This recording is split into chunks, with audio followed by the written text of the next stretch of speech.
Son paylaşımımdan sonra bir xanım sual verdi. Əgər uşaq qəsdən ağlayırsa, niyə onu öz otağına göndərib, ağlayıb sakitləşərsən, gələrsən demək olmaz. İlk növbədə onu deyim ki, uşaqlar qəsdən ağlamırlar. Ağlamaq uşağın öz hisslərini ifadə etmək üçün bəzən yeganə yoldur. Əsasən də uşaq əgər kiçik yaşlarındadırsa.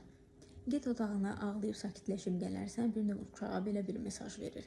Mənim hisslərim valideynimi yorur. Mənim hisslərim vacib deyil. Mən ağlayanda, böyük hisslər yaşayanda tək qalmalıyam. Bu isə gələcəkdə uşağın öz hisslərini bastırmasına və valideyni ilə bölüşməməsinə gətirib çıxara bilər.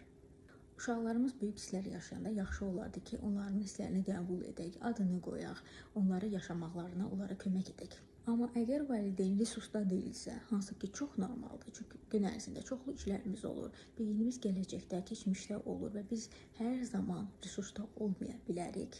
Belə hallarda ən sağlamı, mən biraz yorğunam, sakitləşməyə ehtiyacım var. Uşağa belə başa salıb, öz otağınıza gedib, özünü sakitləşdirib, uşağın yanına daha güclü qayıtmaqdır.